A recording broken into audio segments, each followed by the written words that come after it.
Caleb, dumating ka na pala. Kanina ka pa ba dyan? Kararating ko lang. Nakakatawa ang itsura mo. Para kang nakakita ng multo eh. Nagulat kasi ako na nandito ka na sa loob ng bahay. Tsaka, hindi ka na nasanay sa akin. Epekto siguro to ng lagi akong puyat sa dalawang anak natin. Pareho pa kasing alagain eh. Kaya nga ang sabi ko sa'yo, tama na munang dalawa. Naaawa din kasi ako sa'yo eh. Alam ko kung gaano kahirap ang mag-alaga ng mga bata. Ngayon lang naman yan mahirap dahil mga maliliit pa. Mabuti nga, nandyan ang mga magulang ko para katuwang ko sa pag-aalaga ng mga anak natin habang nasa malayo ka. Kaya nga sobra akong nagpapasalamat sa mga magulang mo eh. Panatag din ako habang nagtatrabaho sa malayo. Oo nga pala, nakasalubong mo ba ang mga magulang ko sa daan? Kaalis lang kasi nila eh. Hindi eh. Dito kasi ako dumaan sa kabila. Meron kasing pinabili sa paring isko sa akin. Idinaan ko muna.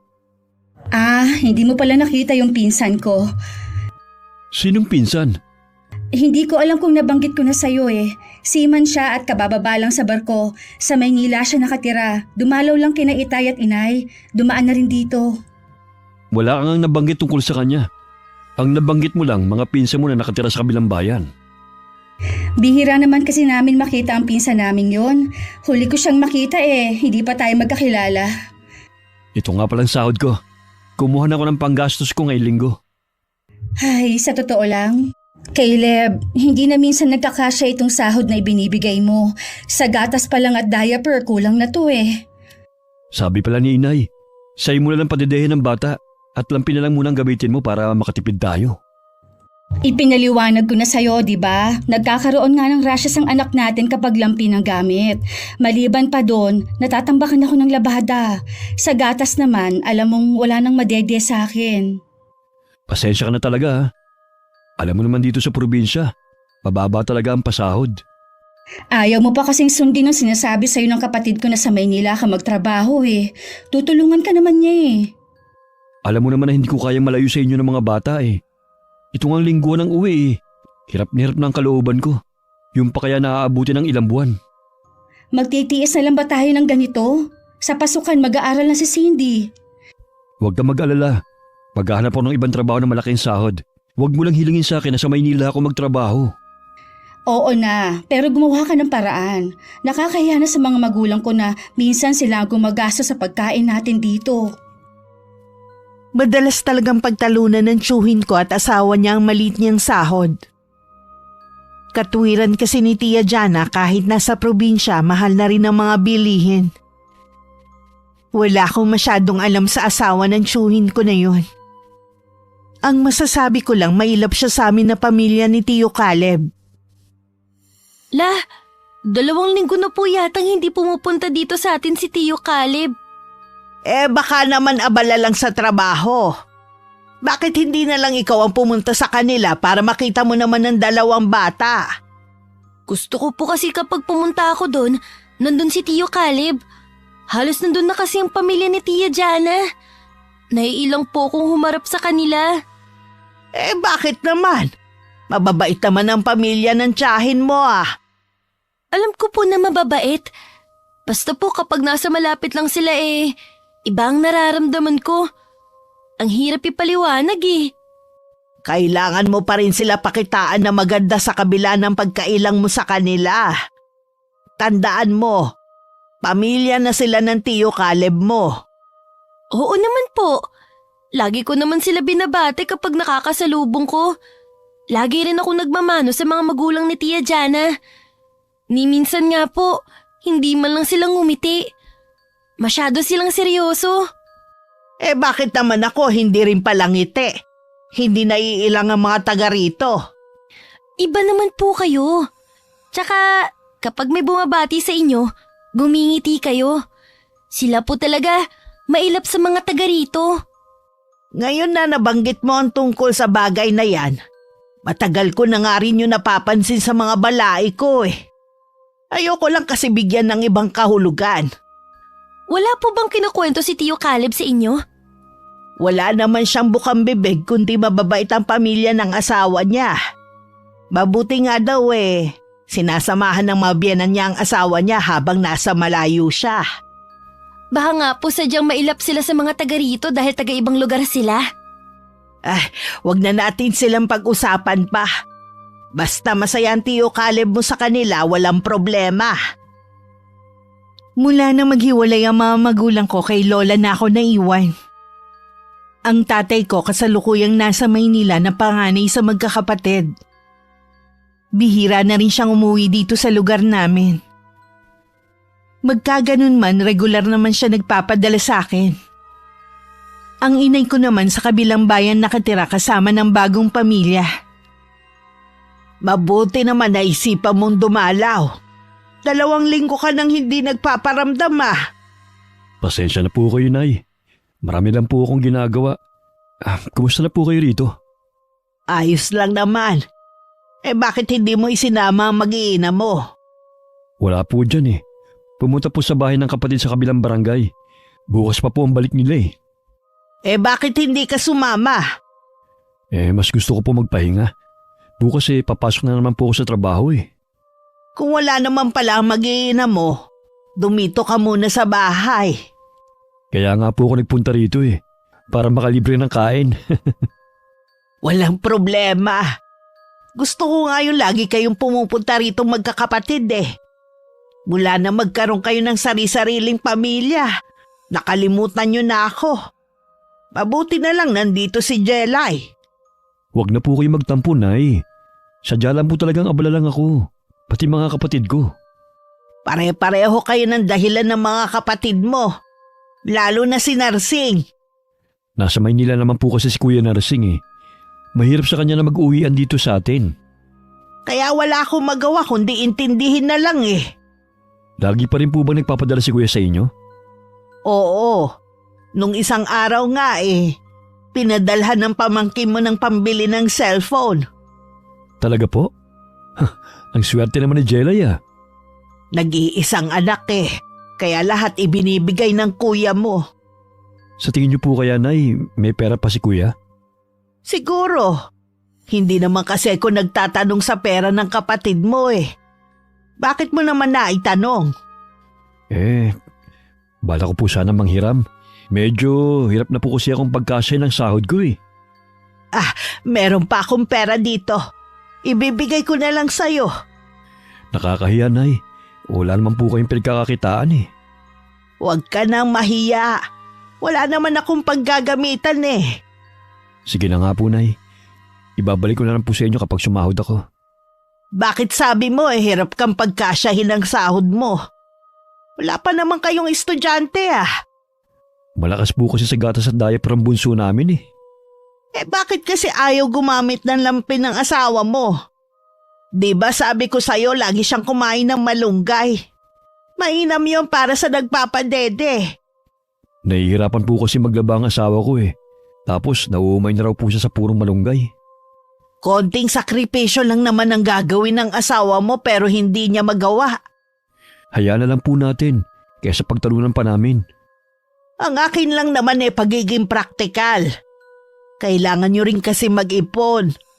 Mabuti rin kasi yung sa oras ng kagipitan may madudukot kayo. Talaga pong malit ang sinasahod ko. Mabuti na nga lang po nagbibigay din ng mga biyanan ko. Habang lumalaki ang mga bata, palaki rin ng palaki ang gastos. Kung ngayon hindi na kasya ang sahod mo, paano pa kaya sa mga susunod na araw Yan nga po ang pinagtatalunan namin ni Jana.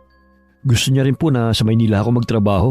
Nandun daw po kasi ang kapatid niya na pwede akong tulungan na makahanap ng mapapasukan.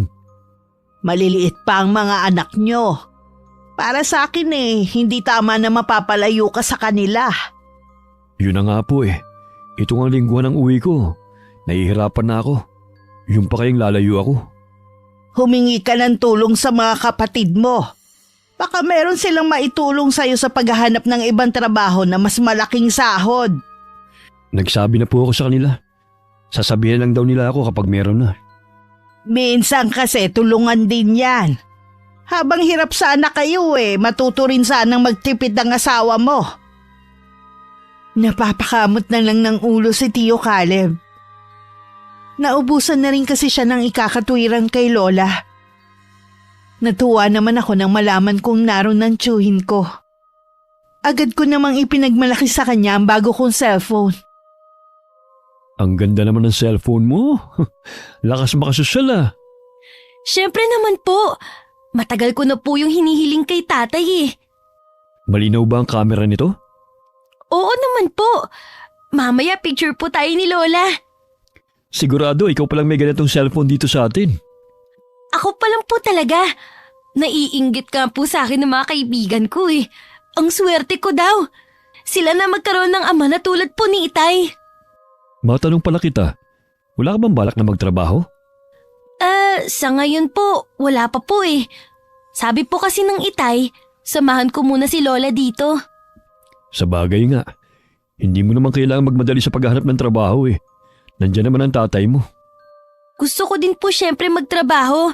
Kaso ayaw pa ni Itay eh. Sinabi ba ng itay mo kung kailan siya uuwi? Sabi niya, dito daw po siya magpapasko. Ang tagal pa nun ah. Alam niyo naman po si tatay, sa sobrang pagiging abala niya, akala niya po lagi mabilis lang ang mga araw. Mabilis lang naman talaga ang mga araw. Kita mo nga oh, parang kailan lang kinakarga lang kita. Ngayon dalaga ka na. Oo nga po, nakakamiss po ang mga panahon na yun. Kapag wala ka namang ginagawa rito, pumunta ka sa bahay. Tulungan mo naman sa pag-aalaga ang tiya Jana mo sa mga pinsan mo. Nang makabawi ka naman sa pag-aalaga ko sa'yo noon. Pumupunta naman ako doon dati. Kaya lang mula nung lingguhan na akong umuwi, hindi ka na pumupunta sa bahay. Lagi ka tuloy hinahanap ni Cindy. Nahihiya po kasi ako sa mga biyenan mo eh. Mababait naman sila eh. Hindi ka naman nila kakagatin. Naiilang po kasi ako sa kanila. Sobrang tahimik kasi nila eh. Ganun lang talaga sila, hindi ka pa nasanay. Kapag hindi po ako busy at walang iuutos si Lola Carlota, pupunta po ako sa bahay niyo. Tsaka madalang na lang silang pumupunta ron. Nanganak na kasi ang hipag ko eh. Baka doon muna sila pansamantala. Pagkatapos pa ng 3 araw bago ko naisip na pumunta sa bahay ni na Tio Caleb. Gusto ko kasing kuhanan ng picture ang mga pinsan ko. Malapit na ako sa bahay nila nang makita ko ang pagdating ng isang lalaki. Bigla akong kinutuban ng hindi maganda kaya hindi na lang ako tumuloy.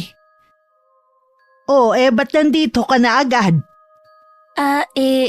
Kasi po Lola, wala yatang tao. Saradong-sarado po kasi ang buong bahay eh.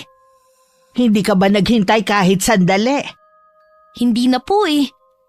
Ikaw talaga napakamainipin mong bata ka.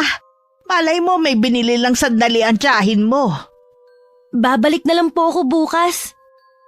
Sige, ikaw ang bahala. La, meron po ba kayong alam na bagong salta dito sa lugar natin? Wala naman ako nababalitaan. Alam mo naman dito sa atin, mabilis pa sa 4:00 ang balita kapag may dayo. May nakita ka bang bagong mukha dito sa atin? Wala naman po. Naitanong ko lang po kasi nga bihira na lang ako lumabas ng bahay. Kaya nga sabi ng Tio Caleb mo pumasyal ka sa kanila. Bukas po babalik naman ako sa kanila. Tulungan mo na lang ako sa pagbibilad ng mga dinaing kong isda. Sige po La, ako na lang magtutuloy sa ginagawa nyo. Magpahinga na lang po muna kayo. Sumunod naman si Lola Carlota sa sinabi ko. Nang pumasok siya, naiwan naman ako nag-iisip kung sino ang lalaking nakita ko. Na pumunta sa bahay ni na Tio Caleb. Kinabukasan bumalik ulit ako sa kanila. Jelay! Mabuti pumunta ka ngayon. Nabanggit nga ni Caleb na pupunta ka. Opo. Kahapon nga po sana kaya lang hindi na ako tumuloy. Nakita ko po kasi na may bisita kayo. Baka si Ryan ang nakita mo. Pinsan ko yun. Sana tumuloy ka pa rin para naipakilala kita. Nahiya na po kasi ako. Ikaw talaga hanggang ngayon takot pa rin sa tao. Ganito po yata kapag laki sa lola. Ang mga pinsan ko po pala. Nasa kwarto at naglalaro. Bakit nga pala ngayon ka na lang ulit pumunta dito sa amin?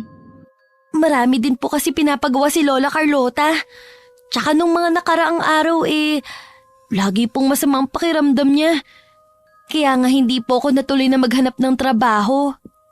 Ganon yata kapag tumatanda na, marami nang nararamdaman sa katawan. Matigas din po kasi yung ulo ni Lola eh.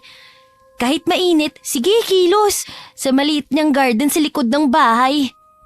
Batak kasi ang katawan ni nanay sa trabaho, kaya hindi mo rin masisisi na gumawa pa rin siya. Pero dapat talaga nag-iingat na siya eh. Lagi ko nga siyang pinapaalalahanan. Siguro nakukulitan na sa akin. Kaya nabubulyawan po ako minsan. Mabuti hindi sumasama ang loob mo kapag ganon. Hindi naman po. Sanay na ako sa ugali ni Lola eh. Tsaka mas lamang pa rin po ang kabaitan niya. Magmerienda ka muna habang busy pa sa paglalaro ang mga pinsan mo. Mamaya kukulitin ka ng mga yan, lalo't ngayon ka lang pumunta dito. Namimiss ko na nga rin po sila eh. Ang mga magulang niyo po pala. Sa 1 linggo pa sila uuwi dito. Sinasamahan na muna nila ang kapatid kong bagong panganak. Ganun po ba? Ang sarap naman ng tinapay na to. Masarap talaga yan. Nagustuhan din ni Cindy eh. Dala yan ng pinsan ko. Yung nakita mo, dami pa nga niyang dala eh. Uwian mo rin si nanay ha. Taga saan po ba yung pinsan niyo na yun? Parang ngayon ko lang po nakita eh. Si Iman yun. Kabababala ng barko. Ilang beses tayong nakapunta dito dahil nagustuhan niya ang lugar natin. Nagpapaalam nga kung pwedeng magbakasyon dito. Sabi ko ipapaalam ko muna kay Caleb. Saan po ba talaga siya nakatira at nagustuhan niyang lugar natin? Wala naman pong espesyal dito sa atin eh. Taga Maynila talaga sila. Saan po siya tumitigil dito? Doon muna siya sa bahay nila nanay. Matagal pa kasi bago siya sumakay ulit ng barko eh. Habang nagkukwento si Tia Jana, nakatingin ako sa kanya kaya naman hindi nakaligtas sa paningin ko ang panginginig ng mga mata niya. Pakiramdam ko kinikilig pa siya habang ibinibida ang pinsan niya. Dala ng kuryosidad na makilala ang pinsan niya, nagsabi ako na babalik muli. At nagkataon naman na dumalaw sa bahay nila ang lalaki. Para lang kayo magkapatid ng tiyo Caleb mo kung titignan. Nabanggit din sa akin noon ni Caleb na siya ang nag-alaga kay Jelay. Madalas pa nga daw silang magkalaro noon. Ah, talaga? Nakakatuwa naman pala. Nabanggit ni Tia Jana na gusto mo daw magbakasyon dito sa amin. Talaga bang mahilig ka sa buhay probinsya? Laking syudad kasi ako eh. Gusto ko lang maranasan ang buhay dito sa lugar nyo. Bihira na yung mga tulad mo na magustuhan ng lugar na to. Ako nga minsan, nananawa na sa lugar namin eh. Wala lang ako pagpilian talaga. Subukan mong pumunta sa Maynila at ikumpara mong dalawang lugar. Sinasabi ko sa'yo, iba pa rin ang buhay dito. Mas simple at tahimik. Tsaka, mahal ang bilihin dun. Alam ko na mahal ang bilihin at maingay sa Maynila. Doon kasi nagtatrabaho ang tatay ko at kinukwento niya ang buhay doon. Ah, ganun ba? Paano nga pala kayo naging magpinsan? Ang tatay niya at nanay ko magkapatid. May pamilya ka na ba? Wala pa. Pero meron akong girlfriend sa Maynila. Dapat sinama mo siya dito. Baka magustuhan niya rin ang lugar namin. Busy kasi yun sa trabaho niya eh. Baka sa susunod isama ko na. Alam mo, Jelay, nagtataka ako sa'yo ngayon. Masyado ka kasing matanong sa bisita ko. Dati kasi tahimik ka at mahiyain. Mahiyain lang po ko, Tia, kapag ibang tao. Hindi naman po ibang tao ang pinsan niyo eh. Sa bagay nga, mabuti pa. Nako, magmerienda na muna tayo. Dinala ko na lang ang pagkain ko sa sala kung saan naroon ng dalawa kong pinsan. Naiwan naman sina Tia Jana sa kusina na tanaw naman sa kinauupuan ko. Kitang-kita ko kung paano sila maglambingan. Bigla tuloy ako naguluhan kung talagang normal lang ba ang ganon. Hanggang makauwi ako, iniisip ko pa rin ang bagay na yun. Kanina ko pa napapansin na parang malalim ang iniisip mo ah. May nangyari ba sa bahay ng tiyo Caleb mo? Nakilala ko lang po yung pinsan ni Tia Jana. Siman po, nagpapakasyon sa atin. Hindi ba maganda ang ugali ng pinsan niya? Ayos naman po siya, Lola. Katunayan nga po, mabait po siya at mukhang maraming pera. Ang dami niya kasing pasalubong lagi. Palibhasa, seaman kasi. Hindi ko alam na may pinsan na seaman si Jana. Sa Maynila po siya nakatira. Ah, talaga?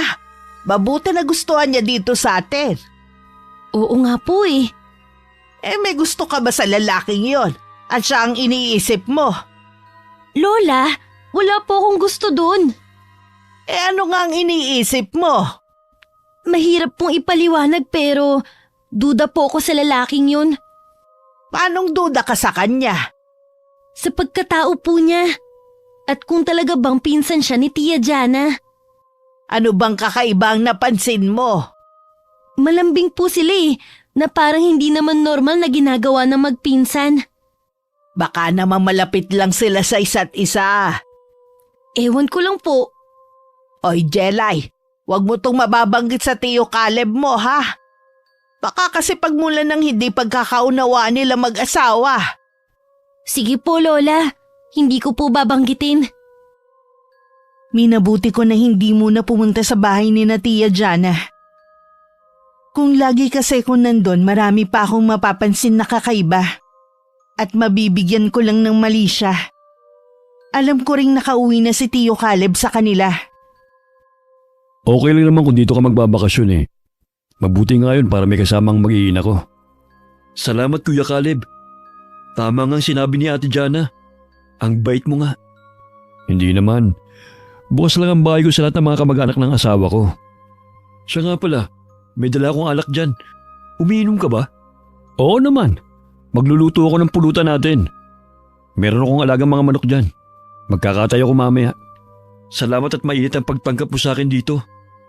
Ano nga pala masasabi mo sa lugar namin? Okay naman. Nakakapanibago lang. Dahil hindi naman ako sanay sa buhay probinsya. Sobrang tahimik dito. Kumusta naman ang buhay bilang seaman? Masaya ba sa barko? Akala ng iba madali ang buhay sa barko. Pero ang totoo niyan, mahirap at delikado. Kailangan marunong din makisama para hindi mapag-initan. Dati pangarap ko yan eh. Mabuti na lang pala hindi ako natuloy. Ano ang trabaho mo ngayon?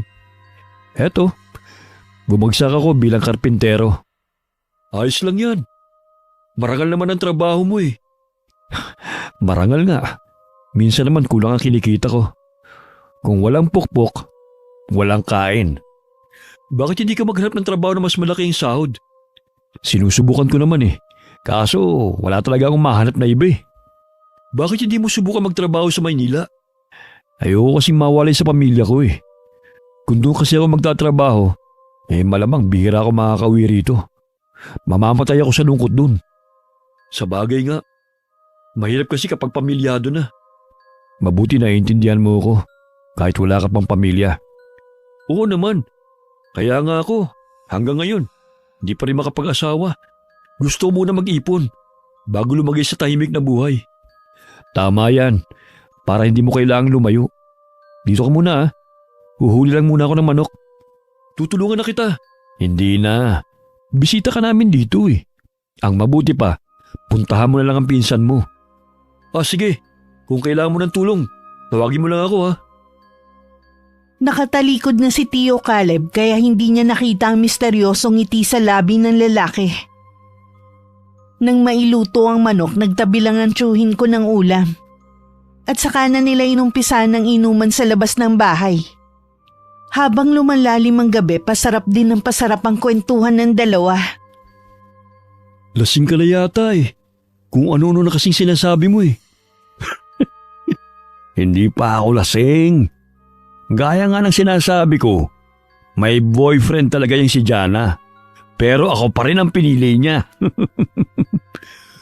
Ang swerte mo pala na ikaw ang pinili niya. Nasaan na kaya yung boyfriend niya? Hindi ko alam eh. Baka may sarili na rin pamilya.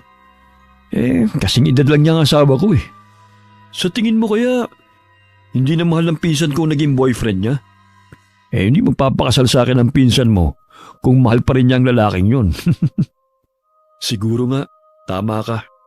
Ikaw, kailan mo naman yayayain ang girlfriend mo na magpakasal? Hindi pa namin napag-uusapan eh. Baka magsawa yung maghintay sa'yo. Nasa kanya yun. Kung hindi niya na ako mahihintay, marami pa namang babae dyan eh. Sa bagay nga, magandang lalaki ka naman eh. Marami pang pera. Pag-aagawan ka talaga. Magandang lalaki ka rin naman ah. Kaya nga siguro napaibig sa yung pinsan ko. Gwapo nga. Wala namang pera. Hindi naman yata mahalaga sa pinsan ko ang yaman eh. Siguro nga. Pero malaking bagay pa rin kung may sapat na pera. Mas maibibigay ko sa kanila ang kailangan nila. Ang mas mahalaga naman masaya ang pagsasama nyo. Oo naman. Walang kahit na ano o sino ang pwedeng sumira sa pagsasama namin ng pinsan mo.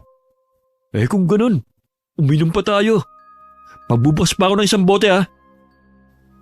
Mas lalong naging malakas ang tawanan at boses ng dalawa. Mabuti na lang malalayo ang agwat ng mga bahay. Hindi sila makakaistorbo. Si Tia Jana naman napapailing na lang na umalis sa pagkakadungaw sa may bintana. Dahil sa sobrang laseng sa sala na lang nakatulog si Tio Caleb. Samantalang magkaulayaw naman ang asawa at si Ryan. Kinabukasan parang minamartilyo ang ulo ni Tio Caleb. Inabutan naman siya ng kape ng asawa. Sakit ang ulo ko. Anong oras na? Pasado 10:00 na. Tanghali na pala. Si Ryan. Umuwi muna sa bahay ng mga magulang ko. Kukunin niya ang mga gamit niya doon. Ganun ba? Ano kaya nangyari kagabi? Pareho kasi kayong laseng. Halos gumapang na nga kayo papasok ng bahay eh. Pasensya ka na. Minsan lang naman akong mag-inom eh. Hindi naman ako nagagalit. Sabi mo nga, minsan ka lang uminom. Salamat naman at hindi ka galit. Sakit talaga ng ulo ko. Gusto mo ba ng gamot? Sige, para talaga kasing minamartil yung ulo ko eh. Bago ka uminom, kumain ka muna. Teka, ipaghahanda kita. Ipagtimpla mo na rin ako ng kape. Madadala ka na siguro na mag-inom ngayon. Oh, eto ang kape mo. Hindi na kasi ako sanay uminom eh. Pagkatapos mong kumain, maligo ka para mawala yung hangover mo. Mag-iisang buwan na nun si Ryan sa bahay ng tiyuhin ko. Dahil maraming pera ang lalaki, laging masarap ang ulam ng mag-iina. At tuwing dumarating si Tio Caleb, laging espesyal ang ulam nila. Dahil nga rin lingguhan ng uwi, wala siyang kamalay-malay na meron na palang milagrong nangyayari sa likod niya. Tanging ako lang ang nakakaalam sa lihim ng magpinsan. Dahil madalas ko silang makita na gumagawa ng kahalayan. Nandito po pala ang pinsan niyo. Oo. Nagustuhan niya kasi ang lugar natin. Nagustuhan niya pong lugar natin o dahil sa inyo? Hindi kita maintindihan. Magsabi nga po kayo ng totoo. Pinsan niyo ba talaga ang Ryan na yun? Oo naman. Sinabi ko na kung paano kami naging magpinsan. Bakit po kayo gumagawa ng kahalayan? Hindi kita maintindihan. Alam kong may relasyon po kayong dalawa. Huwag niyo nang ipagkaila. Kitang-kita po ng dalawang mga mata ko ang mga ginagawa niyo. Hindi na kayo nahiya. Dito pa talaga sa bahay ni Tio Caleb kayo gumagawa ng kababuyan? Iyang bibig mo, Jelay. Nasa kwarto lang si Ryan, baka marinig ka niya. Nakakahiya naman. Nahihiya ka po sa kanya? Pero hindi kayo nahihiya sa asawa niyo? Wala nga kaming ginagawang masama ni Ryan. Hindi po talaga kayo aamin? Sige, bahala na po si Tio Caleb sa inyo. Jelay, wag mo naman itong sabihin kay Caleb oh. Gusto mo bang masira ang pamilya namin? Kayo ang sisira sa pamilya niyo, hindi ako! Wala naman kasing basihan yung sinasabi mo eh. Pag-aawagin mo lang kami. Anong gusto niyo? Manahimik lang ako? Hindi ko po kayang gawin yun. Kapag nasira ang pamilya ko, walang dapat sisihin kundi ikaw. Sisihin niyo yung kalandian niyo. Ang bait na ng asawa niyo, hindi pa rin kayo nakontento? Wala nga akong ginagawang masama sa tiyuhin mo. Maniwala ka. Ako pa talagang pinalalabas yung sinungaling? Baka kasi nagkamali ka lang ng palagay. Maawa ka naman sa mga pamangkin mo. Ngayon naman ginagamit niyo ang mga anak niyo. Kahit sino naman ang nasa kalagayan ko, lahat gagawin para maprotektahan ng pamilya. Paalisin niyo ang lalaking yun sa bahay na to. Ang kapal naman ng mukha niya kung mananatili pa siya dito pagkatapos ng ginawa niya. Hindi mo ba alam? Malaking tulong sa amin si Ryan. Halos siya na nga ang gumagastos sa bahay na to. Malaking tulong siya sa pamilya ko. Kaya pala ayos lang sa mga magulang niyo at kapatid ang relasyon niyo. Dahil nakakatulong sa inyo. Jelay, nakikiusap ako sa'yo. Itiko mo na lang yung bibig mo. Wala ka namang pruweba sa mga sinasabi mo eh. Guguluhin mo lang ang katahimikan ng bahay na to eh. Sigurado ba kayo na wala akong pruweba? Meron ba? O nasaan? Kay Tio Caleb ko lang ipapakita. Kaya kung ako sa inyo, paalisin niyo na ang lalaking yun. Baka sakaling maawa pa ako. Jelay, huwag ka muna umalis. Pag-usapan muna natin to. Jelay! Matinding takot ang nararamdaman ng mga sandaling yun ni Tia Jana. Lumabas naman sa pinagtataguan si Ryan na narinig ang lahat ng usapan namin. Ano na ang gagawin natin ngayon? Siguradong magsusumbong yun kay Caleb. Ano kaya ang sinasabi niyang pruweba? Hindi ko alam. Baka sabi lang niya yon. Baka pagdating ng asawa mo bigla na lang niya akong sugurin. Kung gusto mo nang umalis, hindi naman kita pipigilan. Nag-aalala rin naman ako na baka magpang-abot kayo. Pakiramdaman na lang muna natin. Baka nga nananakot lang ang pamangkin mo. Hindi dapat ako pumayag na dumito ka. Bakit hindi? Tayo naman talaga ang magkasintahan. Hanggang ngayon, ako pa rin ang gusto ng mga magulang mo at kapatid. Bakit kasi mas pinili mong mag-abroad kesa sa akin? Masyado ka naman kasing atat no na magpakasal eh. Sinabi ko naman sa'yo maghintay ka. Pero wala pang 1 taon. May boyfriend ka na kagad. At pinakasalan mo pa talaga. Nagawa ko lang naman na magpakasal kay Caleb dahil sama ng loob ko sa'yo eh. Akala ko makakalimutan din kita. Ngayon nagsisisi ka. Hindi naman sa ganun. Mabait at responsable naman si Caleb. Pero aminin mo, na iba pa rin ang nagagawa ng pera. Hindi lahat ng gusto mo maibibigay niya. Kita mo nga, dahil sa akin, kaya nakakakain ng masarap ang mga anak mo. Hindi mo kailangang ipumukha sa akin ang bagay na yon. Kaya naman naming mabuhay kahit wala ang mga binibigay mo. Ibig bang sabihin yan? Ayos lang sa'yo na mawala ako? Kailangan na nating tanggapin na hindi na natin pwedeng ituloy ang relasyon natin. May asawa na ako at may girlfriend kang naghihintay sa'yo sa Maynila. Makipaghiwalay ka na lang sa asawa mo. Hindi pwede. May mga anak kami. Ayoko masira ang pamilya ko kaya mabuti pang tapusin na natin ang relasyon natin. Diyan na naman. Palibasa kasi wala kang mga anak. Sarili mo lang ang iniisip mo. Sige, kung yan ang gusto mo, hihintayin ko lang ang asawa mo para makapagpaalam ng maayos sa kanya. Pupuntahan ko din si Jelay para pakiusapan. Kasalukuyan ako naglalabas sa may poso sa likod ng bahay nang tawagin ako ni Lola Carlota. Nasa amin daw si Tia Jana at gusto kong kausapin. Ayoko na sana siyang harapin. Pero magtataka naman si Lola kapag ginawa ko yun. Napilitan na lang ako na harapin siya. Sa labas na lang kami nag-usap para hindi marinig ni Lola. Anong ginagawa niyo dito? Nandito ako para makiusap ulit sa'yo. Umalis na ba ang pinsan niyo sa inyo? Aalis na rin siya. Hihintayin lang niya na umuwi si Caleb para magpaalam. Magpaalam at para magpasalamat na rin. Dahil maliban sa nakatira na siya sa inyo, nakihati pa siya sa inyo. Huwag ka naman magsalita ng ganyan. Baka marinig ka ng inay. Nahihiya kayo ngayon pero bago kayo gumawa ng kamilagrohan, hindi niyo naisip ko anong magiging bunga. Hindi naman kasi totoong sinasabi mo eh. Sige lang, panindigan niyo ang pagsisinungaling niyo. Nakikiusap ako sa'yo. Huwag mo nang palakihin ang gulo. Aalis na nga si Ryan eh. Kung hindi ko pa kayo nahuli, hindi niyo pa siya paaalisin. Pangako, hindi ko na siya papupuntahin sa bahay. Kilala mo ako. Sa loob ng ilang taon, naging tapat at mabuti akong asawa kay Caleb. Sa mga sinasabi niyo, para na rin kayong umamin. Sige, Alang-alang sa mga pinsan ko, hindi ako magsusumbong. Ay, salamat, Jelay. Tatanawin ko itong malaking utang na loob sa'yo. Niyakap pa ako ng mahigpit ni Tia Jana bago umalis. Pagpasok ko sa loob ng bahay, nagtatanong ang mga mata ni Lola Carlota na nakatingin sa akin.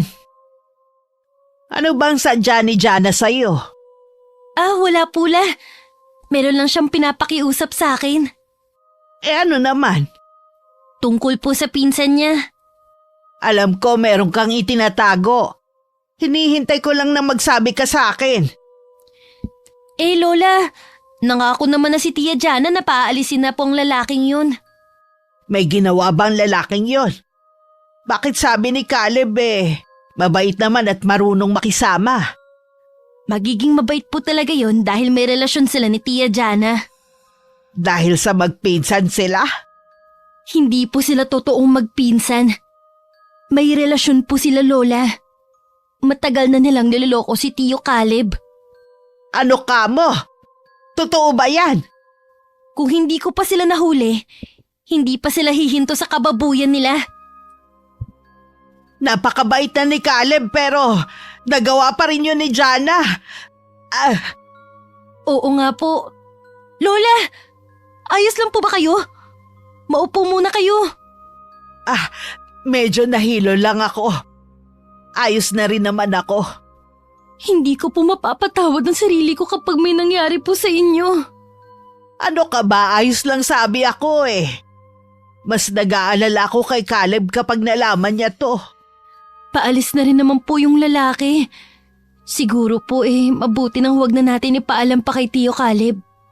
Hindi ako sang-ayon sa sinasabi mo.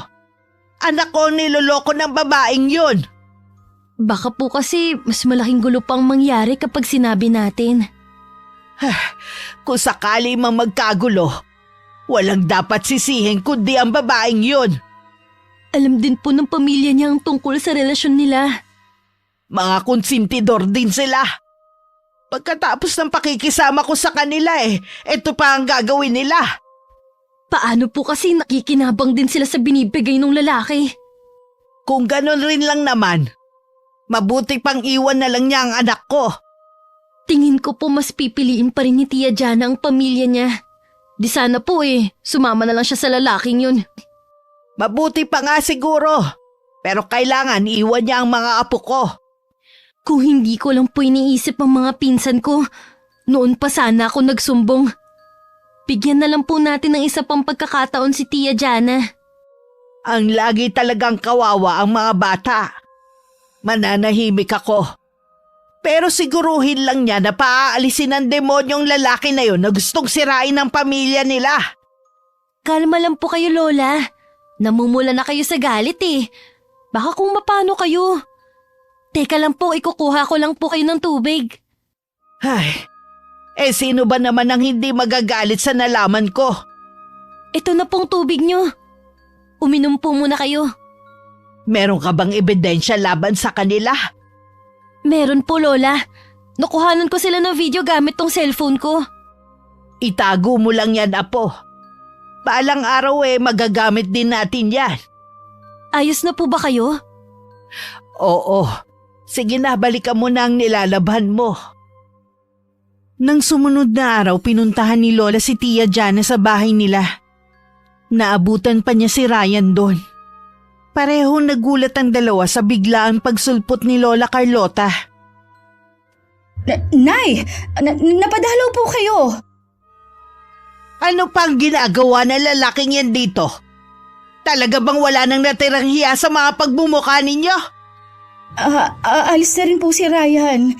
Hinihintay lang po niya si Caleb. Gusto po niya kasi magpaalam. Hindi na kailangan. Paalisin mo na siya ora mismo. Pero, Nay... Baka gusto mong pareho ko kayong paalisin sa bahay na to. Huwag mong kalilimutan na ang lupang kinatitirikan ng bahay na to ay pag-aari ko. Huwag na po kayong magalit kay Jana. Aalis naman po ako. Gusto ko lang pong personal na magpaalam kay Caleb at magpasalamat na rin sa pagpapatuloy niya sa akin dito. Pagkatapos ng mga ginawa niyo, haharap ka pa talaga sa anak ko? Ang kapal mo naman. Kunin mo ang mga gamit mo at umalis ka na. Nay, Huwag kang makialam dito. Ikaw lalaki, ano pang hinihintay mo, Pasko? Hindi mo ba narinig ang sinabi ko? Opo. Ayusin ko lang po ang mga gamit ko. Saan ka naman pupunta, Jana? Huwag mo sabihin na tutulungan mo pa ang kabit mo sa pag-aayos ng gamit niya. Nay naman. Hindi ko naman po kabit si Ryan. Hindi kabit? Pero sumisiping ka sa kanya? Huwag mo nang dagdagan ng mga kasinungalingan mo. Baka hindi ako makapagpigil sa'yo kung ano lang ang magawa ko. Hinaan niyo naman po ang boses ninyo. Natatakot ang mga anak ko. Kung hindi lang dahil sa mga apo ko, pati ikaw palalayasin ko na rin.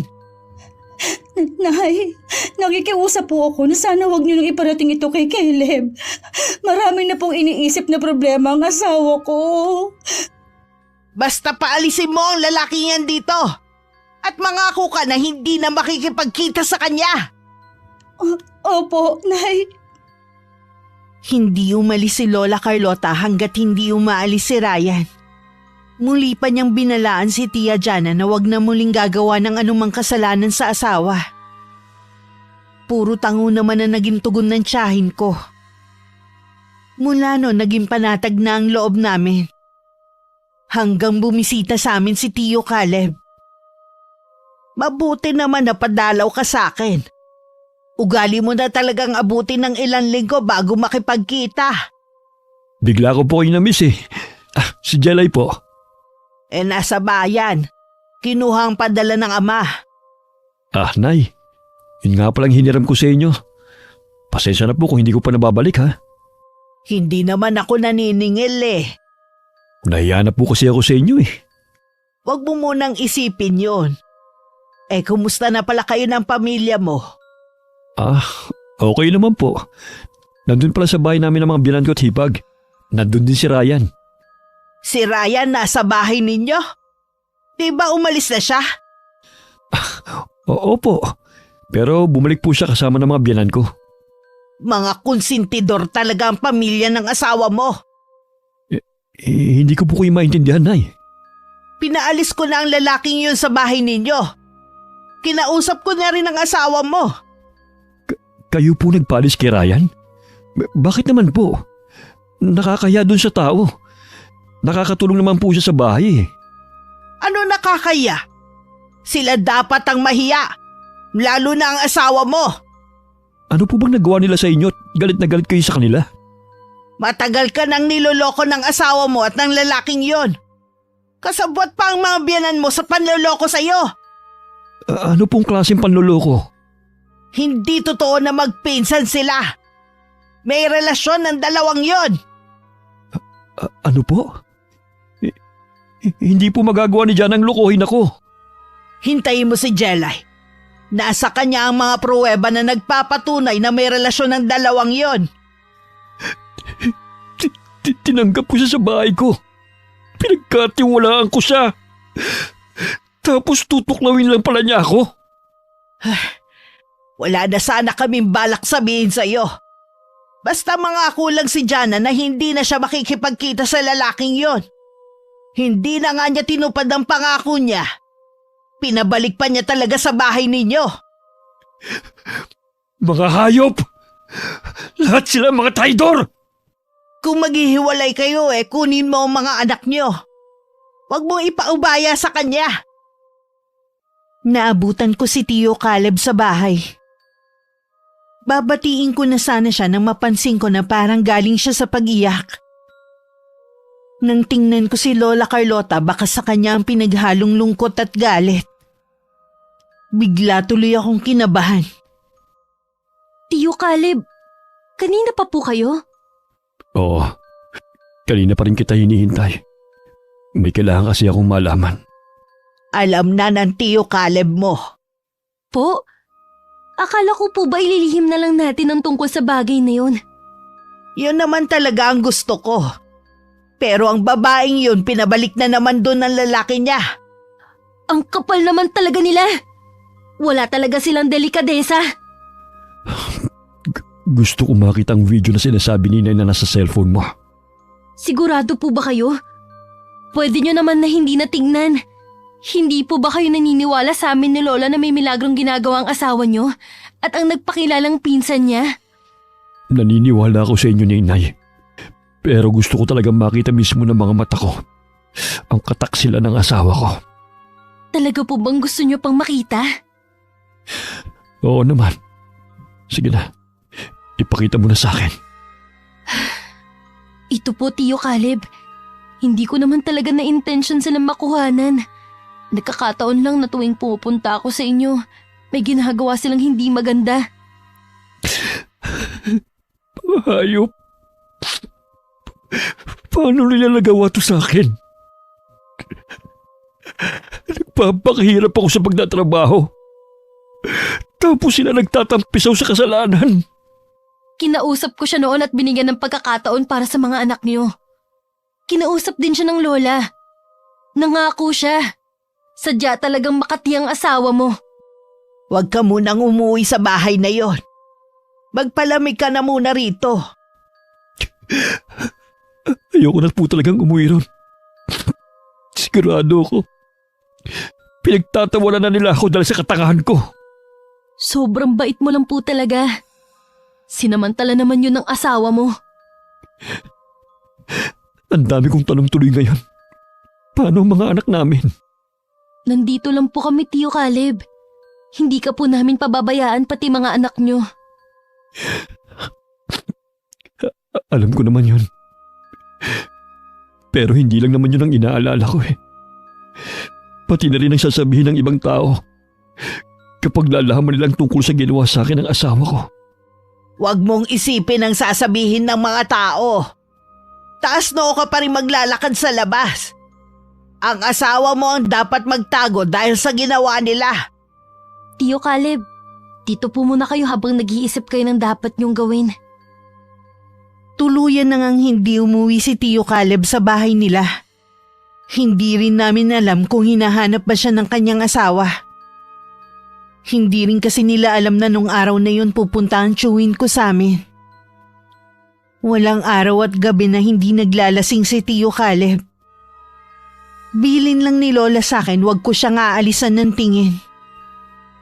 Kawawa naman po si Tio Caleb. Nakatulog na sa kalasingan. Ay, ayoko siya nakikita nagpapakalango sa alak pero anong gagawin natin? Yun lang ang paraan para kahit papano makalimot siya. Ni hindi man lang siya naisipang puntahan dito ng asawa niya. Hindi maglalakas loob na pumunta dito si Jana. Ang tapang niyang manlalaki. Pero hindi po niya kayang harapin ang galit sa kanya ni Tio Caleb. Yun na nga Hindi man lang niya inisip ang mga anak nila. Puntahan ko po kaya sila doon. Makakatikim po talaga sila sa akin na maanghang na salita. Huwag ka na munang makisali. Baka lalo lang lumala ang gulo. Ikaw pa ang mabaligtad. Hintayin na lang natin kung anong plano ng tiyuhin mo. Sige na nga po. Gusto ko lang kasing makaganti. Ikuha mo na lang ako ng tubig sa palangganita. Pupunasan ko ang tiyuhin mo. Sige po, Lola. Kukuha lang po ako sa kusina. Nagising ako ng alanganing oras. Naalala ko hindi pa pala naghahaponan si Tio Caleb. Kahit gusto ko pang bumalik sa pagtulog, bumangon na lang ako. Paglabas ko sa sala, wala ang tiyuhin ko sa may upuan kung saan siya natutulog. Nakita ko rin ang isang bote ng alak sa sahig. Dahil nag-aalala, ginising ko si Lola. Hindi ko na namalaya na nagising siya at uminom pa kagabi. Kaya lang po ako nagising dahil naalala ko hindi pa naghahaponan si Tio Caleb. Hindi ko naman po alam na wala na siya dito sa sala. Hindi kaya umuwi siya sa kanila? Baka po naghanap lang ng makakainuman kaya lumabas. Kaya ng ginagawa niya nitong mga huling araw. Sana nga, Apo. Dahil hindi ko alam kung anong pwede mangyari kapag umuwi siya sa kanila. Mabuti pa pong matulog na kayo, Lola. Ako na lang po ang maghihintay kay Tio Caleb. Sasamahan na lang kita. Hindi rin naman ako makakatulog Masama po sa inyong magpuyat. Bumalik na po kayo sa kwarto nyo. Sige na nga. O paano maiwan na kita? Bakit po kayo natitigilan, Lola? Jelay, yung samurai ng lolo mo nawawala. Po, di ba nakasabit lang yun dito sa dingding? Nandito pa yung kahapon nilinis ko pa. Hindi kaya kinuha ni Caleb. Bakit naman po yun kukunin ni Tio? Hindi maganda ang kutob ko kung si Caleb ang kumuha. Baka kung anong gawin niya. Sana naman po mali tayo ng iniisip. Ang mabuti pa po, pupunta ako sa bahay nila. Mabuti pa nga, Iha. Hihingi din ako ng tulong sa mga kapitbahay natin. Mag-iingat ka. Magdala ka ng flashlight. Mula nang umalis ako ng bahay, patindi na ng patindi ang kabang nararamdaman ko. Nangangatog din ng mga tuhod ko habang lakad-takbo ang ginagawa ko. Wala akong kamalay-malay na huli na ang pagdating ko. Kasalukuyan na nangyayari ang isang krimen. Mga hayop kayo! Papatayin ko kayo! Caleb, wag! Maawa ka sa akin! Hindi ko sinasadya! Dapat sa'yong mamatay! Jana! Takbo! Ryan! Maawa ko sa kanya, Caleb! Tama na! Ito pa! Tama lang sa'yong mamatay! Ikaw naman ang isusunod ko! Wag! Maawa ka! Wag! Bumalik ka rito! Hindi mo ako matatakasan! Ate Janet, huwag kang humarang. Isa ka pa. Hinayaan mo manlalaking kapatid mo. Traidor ka rin! Hindi na rin nakagalaw ang hipag ni Tio Caleb nang undayan din siya ng saksak. Ang mga biyanan niya nagising din dahil sa komosyon na nagaganap. Ang anak na lang na si Janet ang naabutan nila sa sala na naliligo sa sariling dugo. Malapit na ako noon na makasalubong ko si Tio Caleb na parang wala sa sariling naglalakad.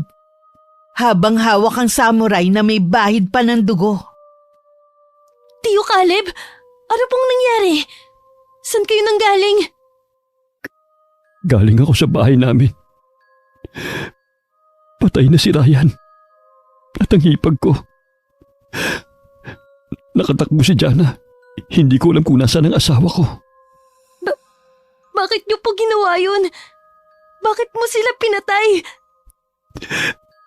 Patawarin mo ako. Hindi ko alam kung anong nangyari. Para kasing may bumubulong sa akin kanina sa bahay na kailangan kong patay ng asawa ko tang lalaki niya. Hindi ko naman sinasadya na patay ng hipag ko eh. Basta lang siyang humarang sa daraanan ko. Ang mga pinsan ko, ayos lang po ba sila? Puntahan mo sila. Ikaw nang bahala sa mga anak ko. Mahal na mahal ko sila. Saan po kayo pupunta ngayon? Isang malaking krimen ang nagawa ko. Sigurado nakapagsumbong na si Jana. Baka kuyugin ako ng mga tao. Pupunta ako sa estasyon ng pulisya. Kusa akong isusuko ang sarili ko. Kasalanan ko po lahat ng to. Sana itinikom ko na lang ang bibig ko. Hindi sana po kayo nakapatay. Huwag mong sisilan ang sarili mo. Wala kang kasalanan. Tama lang ang ginawa mo. Ikaw nang bahala kay inay, ha? Pakisabi mahal na mahal ko siya. Patawarin niya ako. Naging mahina ako. Kailangan ko nang umalis. Tio Caleb! Panginoon, patawarin niyo po siya sa nagawa niya. Nadatnan ko na marami ng tao sa bahay. Naroon na rin si Kapitan at mga tanod. Nang sumilip ako sa loob ng bahay, naroon na si Tia Jana na tulala lang na nakaupo. Ang mga magulang naman niya umiiyak habang nasa harapan ng bangkay ng anak. Minabuti ko na umuwi na muna sa bahay. Halos himatayin si Lola nang malaman niya ang nangyari. Bakit mo yun nagawa, anak ko? Kasalanan po to ni Tia Jana. Kung nakontento lang sana siya kay Tio Caleb, hindi na sana aabot sa ganito. Siya ang nagdala ng kamalasan sa anak ko. Sabi po ni Tio Caleb, susuko siya. Sa estasyon ng pulis na lang po natin siya puntahan. Maghanda na tayo para kapag lumiwanag na aalis na tayo. Pinapasabi po pala ni Tio Caleb, mahal na mahal daw po niya kayo. Mahal ko rin siya. Lahat sila magkakapatid at kayong mga apo ko. Ano po kayang magiging reaksyon ng mga balain niyo sa atin?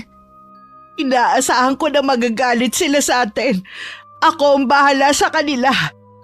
Kung hindi rin po nila kinonsinti ang ginawa ng anak nila, hindi makakapatay si Tio Caleb at hindi madadamay ang anak nila. Naaawa din po ako sa kapatid ni Tia Jana. Alam ko po kasi marami siyang anak at walang asawa. Diyos ko, kung pwede lang sanang ibalik ang nakaraan para wala nang madamay. Hindi ko po maiwasan na makonsensya. Kung nanahimik na lang sana ako. Hindi rin tama kung nananahimik ka. Ano, habang buhay na lang nilang lolokohin ang anak ko? Kaya lang po, mas grabe ang nangyari ngayon. Alisin mo na sa isip mo ang bagay na yan. Wala kang kasalanan. Hindi pa rin ako matahimik sa kabila ng sinabi ni Lola Carlota. Nakatanaw lang ako sa may bintana habang hinihintay ang pagliwanag ng paligid. Dahil sa lalim ng iniisip ko, namalayan ko na lang niyayaya na ako ni Lola na umalis. Pagdating sa presinto, tuluyan na kaming napaiyak. Ano pong ginagawa niyo rito? Gusto kita makita, anak. Kumusta ang kalagayan mo rito? Okay lang po ako dito, Nay. Tama lang po na nandito ako. Alam ko na hindi mo kagustuhan ang nangyari. Huwag mo sisihin ang sarili mo. Nakapatay pa rin po ako. At kailangan ko po yung pagbayaran. Tanggap ko na po ang kapalaran ko. Huwag ka mawala ng pag-asa. Lagi ka lang tumawag sa may kapal. Opo, Nay. Hindi ako makakalimot sa kanya. Ikaw, Jelay, huwag ka nang umiyak dyan. Ayoko pong makulong kayo. May kasalanan ako na dapat kong pagbayaran. Huwag na kayong mag-alala sa akin. Sa totoo lang, mas gumana ang pakiramdam ko ngayon kesa nung lagi akong uminom ng alak. Ingatan mo ang sarili mo dito, ha? Lagi ka naming dadalawin. Si Jana po kaya kamusta na? Mula ngayon ayoko na mababanggit ang pangalan ng babaeng yon. Ituring mo na siyang patay. Nang matapos ang oras ng dalaw, umuwi na rin kami. Kinukumusta rin kami ng mga kamag-anak namin. Lahat sila galit kay Tia Jana dahil siya ang sinisisi nila sa nangyari. Makalipas ang 1 linggo, pinuntahan ni Lola Carlota si Tia Jana sa bahay nilang mag-asawa. Ang kapal naman ng mukha mo para hindi pa umalis sa bahay na to. May karapatan po ako dito. Bahay namin ito ni Caleb. Pagkatapos ng ginawa mo, may tapang ka pa talagang manatili sa lugar na to. Buong barangay alam na ang ginawa mo. Paano mo pala gagawang maglakad sa labas na nakataas ang noo? Patawarin niyo po ako, Inay. Nagsisisi na po ako sa mga ginawa ko. Huwag niyo po kaming paalisin dito. Wala na kami mapupuntahan ng mga anak ko. Umuwi ka sa inyo, sa mga magulang mo. Galit din po sila sa akin. Ako ang sinisisi nila sa pagkamatay ng ate ko. Naguhugas kamay sila ngayon. Kung tutuusin, may kasalanan din sila. Hinayaan lang nila ang mga ginawa mo. Palibhasa kasi nakikinabang din sila. Hindi po sila marunong tumanggap ng pagkakamali. Matindi rin po silang magalit. Mabuti pa pong humingi na lang kayo ng kapatawaran sa ginawa ni Caleb at ng apo ninyo. Ang kapal naman ng pagbumuka ninyo. Hindi ako lalapit sa kanila para humingi ng kapatawaran.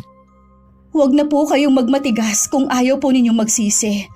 Alam na rin po nila na si Jelay ang nagsumbong kay Caleb. Sana pala ikaw na lang ang namatay at hindi ang kapatid mo. Sana nga po. Maraming anak si Ate Janet at maliliit pa. Hindi ko na rin sana tinatanggap ang mga masasakit na salita sa mga tao. Ikaw dapat ang nakakulong, hindi ang anak ko. At tama lang na makaranas ka ng panlilibak sa mga tao. Kung pwede lang po sana. Pero mahal ko po ang mga anak ko. Hindi ko kayang mawalay sa kanila. Habang buhay mong pagdurusahan ang ginawa mong to, hindi ka patutulugin ng konsensya mo. Itaga mo sa bato ang mga sinabi ko.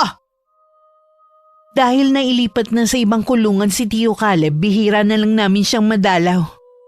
Nahihirapan na rin kasi sa mahabang biyahe si Lola. Isang araw may natanggap kaming masamang balita mula sa kulungan. Patay na raw si Tio Caleb. Hanggang ngayon, hindi pa rin po ako makapaniwala na wala na si Tio Caleb. Palaisipan pa rin sa akin ang sinabi ng mga pulis. Hindi naman po kapani-paniwalang sinabi nila na kaya namatay si Tio Caleb dahil may lumabas na mga insekto sa katawan niya. Posible yon, Iha. Kung pagbabasihan ko mga sinabi ng mga saksi, isa lang ang naiisip ko. Binarang ang Tio Caleb mo. Sino naman kayang gagawa nun? Dalawang naiisip ko. Ang pamilya ni Ryan at ang mga balai ko. Ang sama naman nila! Sila na nga itong may kasalanan kay Tio Caleb, pero sila pa talagang gumante. Kung hindi sana nakakulong si Caleb, maililigtas ko pa siya. Puro na lang hirap ang dinanas si Tio Caleb nang dahil sa asawa niya. Hindi ako papayag na hindi maibalik sa kanila ang ginawa nila. Ano pong gagawin niyo, Lola? Huwag mo nang alamin. Ayokong pati ikaw madamay pa. Matagal na po akong damay. Sa akin po nagsimula ang lahat. Ilang beses ko bang sasabihin sa'yo na huwag mong sisihin ang sarili mo? Gusto mo bang magalit sa'yo ang Tio Caleb mo? Baka hindi matahimik ang kaluluwa niya. Ayoko naman po. Hindi ko lang po talaga maiwasan. May pupuntahan lang ako. Dumito ka lang muna sa bahay, ha? Lingid sa akin, pinuntahan ni Lola si Tia Jana sa bahay nila. Naabutan niyang umiiyak ang babae. Nay, napadalaw po kayo. Umiiyak ka ba dahil wala na si Caleb? Masakit din po sa akin ang pagkawala niya. Ni hindi ko man lang siya nakita kahit sa huling sandali. Hindi naman kita pinagbawalan na puntahan ng burol niya. Hindi mo lang talaga makaya ang panghuhusgang gagawin sa'yo ng mga tao. Kaya nga po hindi na lang ako pumunta. Bakit po pala kayo nandito? Para po ba makita kung gaano kamisarable ang buhay ko? May gusto lang ako itanong sa'yo. Ano po yon? Barang ang kinamatay ni Caleb. Pamilya mo ba may kagagawan nun? Bakit hindi ka makatingin ng diretsyo? Sumagot ka! May kinalaman ba kayo sa pangbabarang sa anak ko?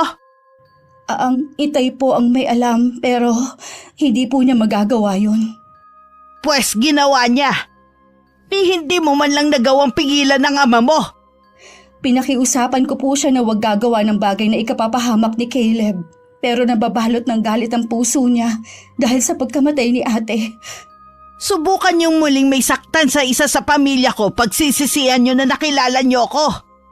Ano po ang ibig ninyong sabihin? Sabihin mo sa tatay mo na tumigil na. Wala nang anak ko, nakaganti na siya. Pero dalawa po ang nawalang buhay. Tama lang ang nangyari sa lalaki mo. Alam ko po na kasalanan ko lahat. Nagdurusa din po ako ngayon. Alam ko na walang kapatawaran ang ginawa ko. Umaasa na lang ako na hindi madamay ang mga anak ko sa karma ko. Dahil lang sa mga apo ko kaya hindi kita mapaalis sa bahay na to. Subukan mo lang muli magloko kahit patay na si Caleb. Ako mismo ang magpapalaya sa'yo dito kasama ng mga anak mo. Lola, teka lang po.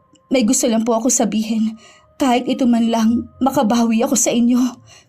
Anong sasabihin mo? Ingatan niyo po si Jelay. Galit sa kanya ang pamilya ko dahil tingin nila sa kanya nagsimula ang gulo. Apo ko pa talaga ang sinisisi nila sa nangyari? Anong klaseng pag-iisip ba meron ng pamilya mo? Pasensya na po talaga, Nay. Yun lang ang masasabi mo? Kung pwede ko lang pong ibalik ang nakaraan. Hindi ako magpapatukso sa pera at material na bagay. Sabi nga pera ang pinag-uugatan ng kasamaan. Nagpatalo ka sa kasamaan kaya ito ang naging resulta. Ilang araw nang hindi maganda ang pakiramdam ko. Pero ayoko namang ipakita kay Lola baka kasi mag-alala pa siya. Ang dami na nga naming problema, ayoko nang dagdagan pa. Dahil matalas ang pakiramdam niya, napansin pa rin niya na may kakaiba sa akin. May sakit ka ba ha? Wala naman pula. Bakit yun naman po naitanong? Maputla kasi ang mga labi mo eh. Wala lang po akong lipstick kaya siguro maputla ako. Para ka rin kulang sa tulog. Kasi po Lola, madalas akong magising ng 1:00 ng madaling araw. Pakiramdam ko nasa paligid lang si Tio Caleb. Eh bakit mo naman nasabi yan? Kapag po kasi nagigising ako ng madaling araw, naamoy ko rin ang paborito niyang pabango. Ako po kasing bumili nun eh. Katagalan, nagiging masangsang na ang amoy ng paligid. Basahol pa sa bulok na daga. Mula mamayang gabi sa kwarto ko na ikaw matutulog ha? Baka naman po hindi kayo makatulog. Alam niyo naman po na humihilik ako eh. Wala akong pakialam kung malakas ka man humilik. Mabuti na yung katabi mo ko. Sige na nga po Lola. Basta, huwag kayo magrereklamo na hindi makatulog ah. Siya nga pala. Dalhan mo ng bigas at gulay ang Tia Jana mo sa bahay nila. Ibig po bang sabihin yan, hindi na kayo galit sa kanya? Galit pa rin at hindi basta mabubura ang nagawa niya. Kaya lang hindi ko rin matiis na hindi sila tulungan dahil sa mga apo ko. Sa bagay nga po, kahit ako naawa sa mga bata eh. Eh di po ba pinagbawalan na kayo ni Itay na magkaroon ng connection kay Tia Jana? Baka malaman nila na tumutulong kayo. Magalit sila. Wala naman silang magagawa kahit magalit pa sila sa akin eh. At isa pa, kadugo ko pa rin ang mga apo ko. Balang araw matatanggap din nila ang mga bata. Tsaka wala naman silang kasalanan sa nangyari. Mabuti ka pa, malawak ang pangunawa. Hindi katulad ng Itay at mga tsuhim mo. Masyado silang nabulag sa galit. Katwiran po kasi ng Itay, naghiwalay sila ni Inay hindi dahil sa pagtataksil. Iba-iba rin naman ang kapalaran ng tao eh. Sige na, lumakad ka na para hindi ka abutin ng mainit na sikat ng araw. Sumunod na ako sa utos ni Lola. May kabigatan din ang dala kong bigas at mga gulay. Nagulat naman ang tiyahin ko na makita ang mga dala ko. Ipinadala ni Lola Carlota dito sa inyo. Salamat. Tuloy ka muna. Ang totoo niyan, wala na nga akong isasaing mamaya eh. Buti dumating ka. Saan kayo kumukuha ng panggastos nyo? Tumatanggap ako ng labahin. Dito ko na lang dinadala para kahit papaano mabantayan ko pa rin ang mga bata. Sana maging aral na ang nangyari sa inyo. Binigyan kayo ng pangalawang pagkakataon para ayusin ang buhay niyong mag-iina. Huwag niyo na sanang sayangin.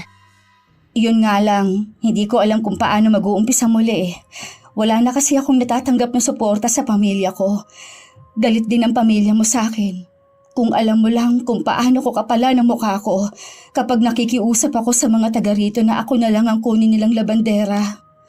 Kung gusto nyo, kukunin ko na muna ang 2 bata. Maghanap muna kayo ng trabaho sa bayan. Yun lang maitutulong ko. Talaga? Tutulungan mo ako sa pag-aalaga ng mga anak ko? Oo.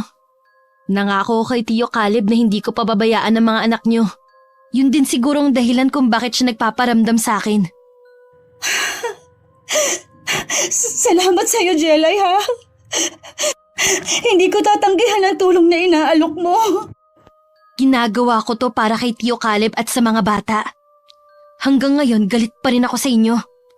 Hindi ko alam kung kailan kita mapapatawad. Hindi kita mamadaliin na patawarin ako. Patutunayan ko na nagbago na ako at sa mga anak ko na lang iikot ang mundo ko. Mabuti naman. Paano, alis na ako? Dalhin mo na lang ang 2 bata sa bahay. Doon ko na lang sila alagaan. Hindi ko rin kasi pwede na iwan si Lola. Nang makauwi ako sa bahay, ang sakit ng ulo ko na parang binibiyak. Uminom na agad ako ng gamot pero hindi pa rin nawawala. Ang huling natatandaan ko, tinatawag ako ni Lola pero parang napakalayo ng boses niya. Nagkakamalay na po siya. Nauuhaw po ko. Gusto ko po ng tubig. Ako na po ang kukuha sa kusina. Kumusta na ang pakiramdam mo, Apo? Pagod na pagod po ang pakiramdam ko. Masakit din po ang ulo ko. 3 araw ka na kasing natutulog dahil sa taas ng lagnat. Po, ang natatandaan ko po tinatawag niyo ko. Nawalan ka ng malay noon. Kahapon pa dito si Jana at mga bata. Dito ko na lang muna sila pinatigil. Ano pong mga nakasabit na yan sa bintana? Mga pangontra yan, para walang makapasok na elemento. Masyado ka kasing nangihina Heto na ang tubig mo, Jelay. Kaya mo bang umupo? Oo, masakit na nga ang likod ko Siguro dahil sa mahabang pagkakahiga. Inumin mo muna ang tubig mo at titignan ko ang likod mo. Ano po kayang sakit ko, Lola? Hindi pangkaraniwan. Na kahit doktor hindi ka kayang pagalingin. Ubusin mo muna ang tubig mo. Ayoko na po. Parang masakit na mahapdi ang likod ko. Itaas mo ang damit niya, Jana. Opo, Nay. Ano yan? Ano meron sa likod ko, Tia Jana? Hindi ko rin alam kung ano yung nakadikit sa likod mo. Para yung mga malalaking ugat na pumipintig-pintig. Lola, ano pong nasa likod ko? Ang bilog na nasa gitna ay mga insekto. Hinihigop nila ang dugo mo sa katawan bago sila lalabas. Napakatalino ng gumawa nito. Hindi kanya nilagyan ng sugat sa katawan. Pero ito ang ginawa niyang sakit mo. Lola, may bumabarang ba sa akin? Binanggit niyo kasi ang insekto Ganun na nga, Apo. Huwag ka mag-alala. Hindi kita pababayaan. Lahat gagawin ko para hindi ka matulad sa Tiyo Caleb mo. Marunong po kayo manggamot, Nay? Oo, pero matagal ng panahon nang huli ako makapanggamot. Ibabalik ko sa taong yun ang ginawa niya sa apo ko. Kung kinakailangang ubusin ko lahat ng lakas ko. Ang mga sumunod na pangyayari ay hindi ko na alam. Nawalan na naman kasi ako ng malay. Si Lola Carlota naman nagsagawa ng orasyon. At pilit hinahanap sa kanyang isipan ng taong bumabarang sa akin. Nagtagumpay naman siya na makita ang taong yon na walang iba kundi ang ama ni Tia Jana. Magbabayad ka sa ginawa mo sa anak ko at apo. Matitikman mo ang bagsik ng sarili mong sumpa. Ibabalik ko sa'yo. Tanggapin mo! Umusal ng mga salitang Latin si Lola Carlota. Makailang ulit niya yung binigkas hanggang maramdaman na niya ang pagkatalo ng kalaban. Nay! Si Jelay po, tumitirik ang mga mata! Huwag kang susuko, Jelay! Nandito lang kami, ha? Lumaban ka, Jelay! Makalipas ang ilang sandali, bumalik na sa dati ang pakiramdam ko. Nasa tabi ko pa rin si Tia Jana na bakas ng labis na pag-aalala. Si Lola naman may luha pa sa mga mata habang nakatingin sa akin. Magaling ka na, Apo. Nagtagumpay akong pagalingin ka at alisin ang sumpang nagpapahirap sa'yo. Talaga po? Akala ko matutulad ako kay Tio Caleb. Salamat po, Lola, pinagaling niyo ako. Hindi yun mangyayari sa'yo. Naagapan ko sana siya kung wala siya sa kulungan noon. Patawarin niyo po sana ako dahil hindi ko kayang pigilan ng itay noon. Takot kaming magkakapatid sa kanya, maging ang inay. Ang tatay niyo ang mambabarang? Oo, Jelay, nasa lahi nila yon. Kaya siguro gano'n na lang din ang galit niya. Dahil si Ate Janet sana ang magmamana ng kaalaman niya. Ako kasi at ang iba pa naming kapatid tumanggi sa kagustuhan niya. Mas gugustuhin ko pa rin kasi na maging normal ang buhay ko kesa magpailalim sa kapangyarihan ng pangbabarang. Tama ang naging desisyon mo.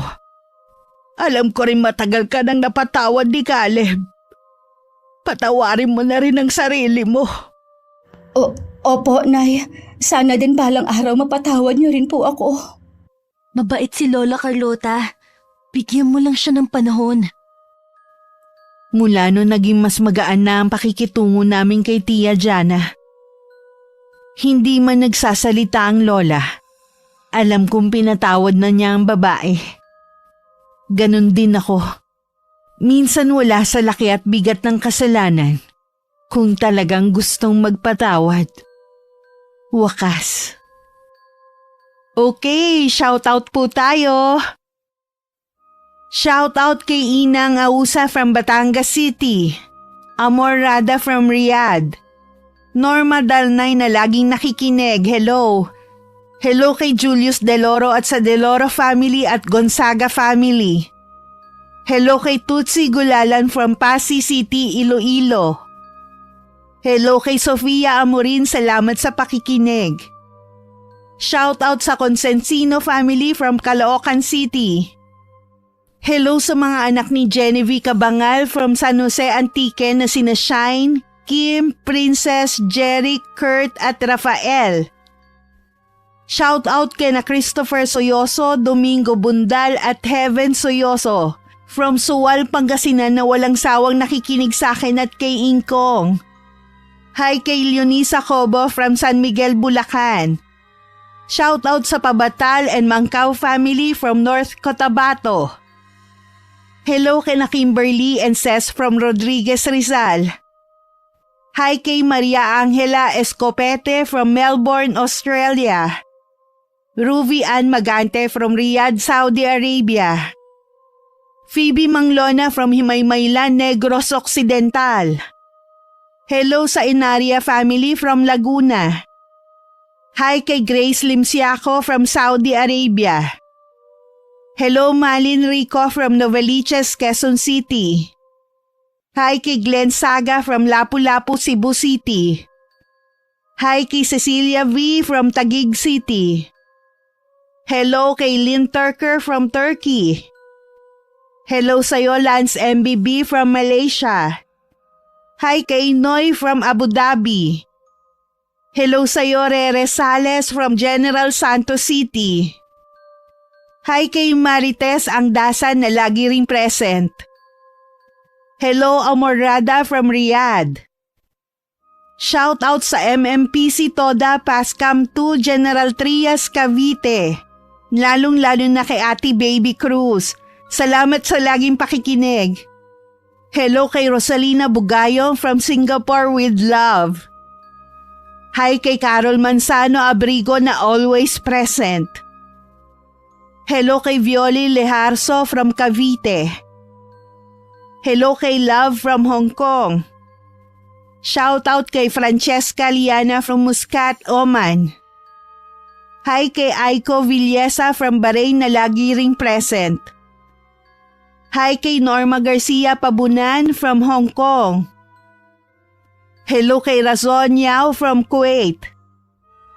Hello kay James Pedrajas na laging nakaabang sa bago nating kwento. Hello kay Michelle Mahusay from El Nido, Palawan. Hi kay Mary Antamashiro from South Cotabato. Hello kay Casey Fernandez from Jeddah, Saudi Arabia.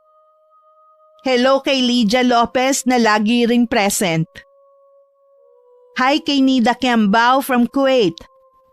Hi kay RJ Channel from Hong Kong. Lisel Codilla Mamado, hello sa'yo. Hi kay Noni Solitario from Cebu City. Hello kay Aileen Remorque from Saudi Arabia. Hello kay Jane Cruz na lagi rin nakikinig. Hello kay Nanette Carson. Hello kay Joffer Garcia from Al Fayrouzi Salon, Qatar. Maraming salamat po sa pagsuporta nyo at pakikinig. Hanggang sa susunod, ingat. God bless.